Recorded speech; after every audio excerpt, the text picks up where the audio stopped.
हरे कृष्णा। हिंदू धर्म में एकादशी का व्रत महत्वपूर्ण है। प्रत्येक वर्ष 24 एकादशियां होती हैं। जब अधिक मास या मलमास आता है तब इनकी संख्या बढ़कर 26 हो जाती है। जया एकादशी, जो कि माघ मास के शुक्ल पक्ष की एकादशी तिथि है, इस विषय में भगवान श्री कृष्ण कहते हैं कि माघ एकादशी, जो कि जया एकादशी कहलाती है, अत्यंत पुण्यदायी है। इस एकादशी का व्रत करने से व्यक्ति नीच योनि जैसे भूत प्रेत पिशाच की योनि से मुक्त हो जाता है। जया एकादशी के दिन सुबह जल्दी उठकर भगवान विष्णु का ध्यान करें और व्रत का संकल्प लें। स्नान ध्यान करने के बाद मंदिर में एक चौकी पर भगवान विष्णु की मूर्ति या तस्वीर की स्थापना करें। साथ में माता लक्ष्मी जी की भी स्थापना करें। अब भगवान विष्णु को चंदन का तिलक, मौसमी फल, फूल, तिल और धूप दीप अर्पित करें। इसके बाद श्री विष्णु सहस्त्रनाम और श्री नारायण स्तोत्र का पाठ करें, भगवत गीता का पाठ करें, मंत्रों का जाप करें और व्रत की कथा का पठन या श्रवण करें।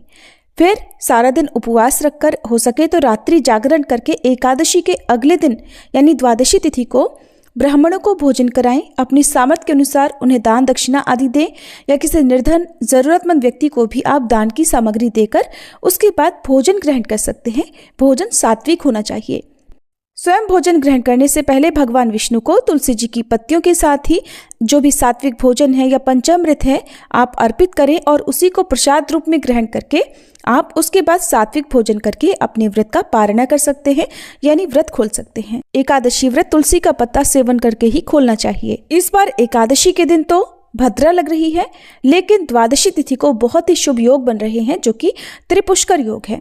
त्रिपुष्कर योग 3 ग्रहों के मिलने से बनता है और ये योग खासकर शनिवार और रविवार के दिन आने वाली द्वितीया, सप्तमी या द्वादशी तिथि को बनता है।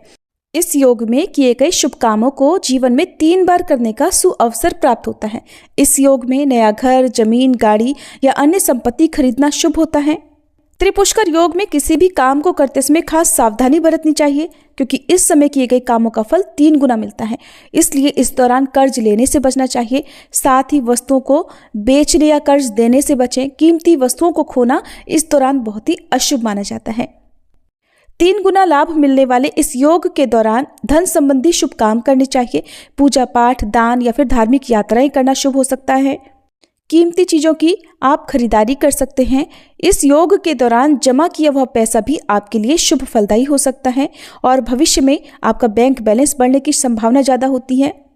और त्रिपुष्कर योग में कभी भी कर्ज लेने से बचना चाहिए, क्योंकि अगर इस योग में कर्ज लिया जाता है तो वो जीवन भर चुकाने में बहुत मुश्किलें आती हैं, या कभी कभी ऐसा होता है कि जीवन भर कर्जे में ही डूबे रहते हैं। और अगर इस योग में किसी को मन, वचन और कर्म से कोई दुख पहुंचाया जाए, कोई हानि पहुंचाई जाए, तो उसका परिणाम भी स्वयं ही जीवन में 3 बार भोगने को मिलता है। अब जानिए एकादशी व्रत की तिथि, शुभ मुहूर्त और भद्रा काल के समय के बारे में। साथ ही आप जानेंगे भद्रा का वास इस बार कहाँ रहेगा। इस बार माघ शुक्ल पक्ष की एकादशी तिथि 7 फरवरी शुक्रवार रात 9:27 से प्रारंभ होगी और एकादशी तिथि समाप्त होगी 8 फरवरी शनिवार रात 8:15 पर। और ऐसे में हिंदू पंचांग के अनुसार इस बार जया एकादशी व्रत 8 फरवरी दिन शनिवार को रहेगा। 7 फरवरी शुक्रवार को दशमी तिथि के नियमों का पालन किया जाएगा। 8 फरवरी शनिवार को ब्रह्म मुहूर्त सुबह 5:30 से 6:18 तक रहेगा। सूर्योदय होगा सुबह 7:07 पर, सूर्यास्त शाम 6:14 पर। प्रातःकाल पूजा मुहूर्त रहेगा सुबह 5:47 से 7:05 तक।